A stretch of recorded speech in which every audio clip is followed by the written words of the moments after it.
ቤት ኪራይ አንድ ወር ሳትከፍል ሁለተኛ ወር መጥቶብሃል።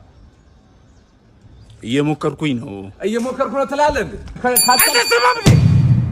እየሞከርኩኝ ነው። ያንተን የቤት ኪራይ ልከፍል እየሞከርኩኝ ነው። የልጆች ትምህርት ቤት ልከፍል እየሞከርኩኝ ነው። የሚበሉት አጥተው እየሞከርኩኝ ባለቤት ለማውጣት ሰው አይደለ እንዴ? ይኸው ተመልከት። ይሄ የልጆች ጌም የሚጫወቱበት ልሸጥ እየሞከርኩኝ ነው። አስብ እንጂ ሁሉም ሰው እየሞከረ ነው በዚህ ሰዓት።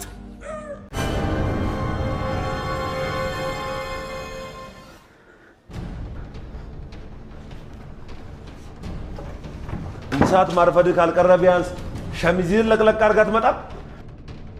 በቀደም የገንዘብ መቀጮ ደርሰዋል አይደል? ይሄ ደግሞ የመጨረሻ ማስጠንቀቂያ ነው። አንተ ቢነገር አዳምጠኝ። የሳልኩትን እየሞከርኩ ነው። የ5 ዓመት ልጅ አለችኝ። እናቷ በቀደም ነው የሞተችባት። ለእሷ ለተለነትቼ ለሊት ምግብ እሰራለሁ፣ ወስጄ ማቆያ አደርሳለሁ። ስመለስ 2 ሰዓት ይዛለሁ። እዚህ ድርጅት መጥቼ ደግሞ አምሽቼ እሰራለሁ ብቻዬን። መሰናበቻ እሺ